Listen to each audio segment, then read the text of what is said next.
Hi, and welcome back. Today we get to hear the story of the tortoise and the hare. This is going to be our last Aesop's fable. So by now you should be really comfy with the idea of what a fable is. And as I read the story, please try to think of what that fable is if you're not already familiar with it. And if you're really prepared, you might even have one of these sheets where you can write the setting, draw a cute picture of where this is occurring, as well as drawing the main characters. Let's not waste any more time. Let's get started with Aesop's fable of the tortoise and the hare. The hare couldn't understand how the tortoise ever accomplished anything.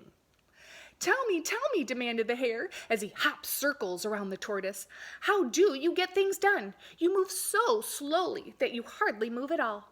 Just look at me. I cover lots of ground every day.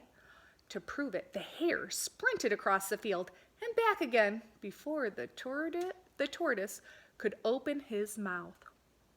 Well, began the tortoise as he considered his answer, it's like this.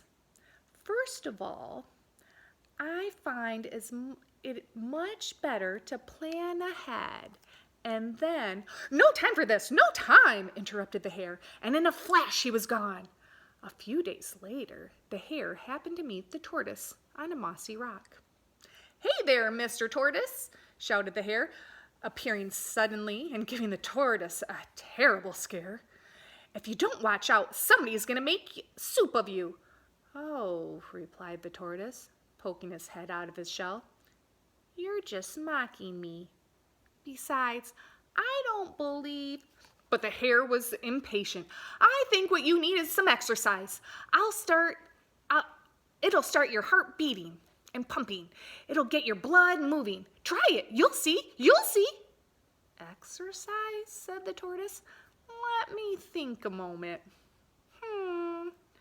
By exercise, do you mean... A race, blurted the hare. I challenge you to a race.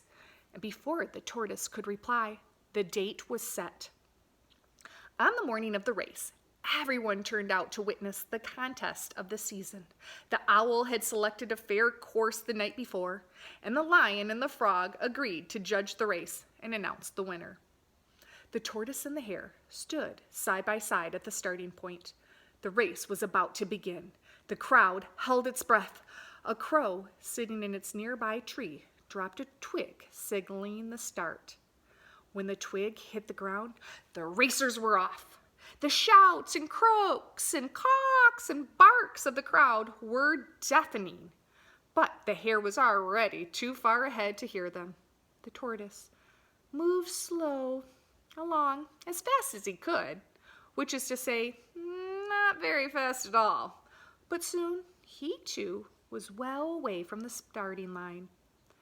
When the hare reached the halfway mark, he turned back to look behind him. The tortoise was nowhere in sight. Let me move this here so you can see a little better. Okay. It was nowhere in sight. It was almost lunchtime, and the hare thought about making a salad to celebrate his certain victory. He went off in search of carrots, lettuce, and whatever else he might find. Meanwhile, the tortoise plodded along, slowly closing the gap between him and the hare. The whole time he kept in his mind the thought of crossing the finish line. The hare had gathered a huge amount of salad greens for his victory salad, and even went to the trouble of finding tender blossoms. When he had finished the last of his lunch, he returned to the track and dashed a little farther ahead. But the sun was high and hot, and the hare was drowsy after such a big meal. Once again, he left the track, this time in search of some shade. Little did he know that the tortoise was behind him, just around the bend. There's one thing I have to give the tortoise credit for, thought the hare as he drifted off to sleep. Since he carries his house with him, he can get shade wherever he wants. The tortoise pressed onward, not even realizing that he was passing the hare. He's nowhere in sight, the tortoise thought. But the race isn't over until it's over. Like the hare, the tortoise was also feeling tired from the sun, but he kept his goal in mind. One thing I have to give the hare credit for, he said to himself. At least he doesn't have to carry his home with him wherever he goes. No wonder he can move so fast.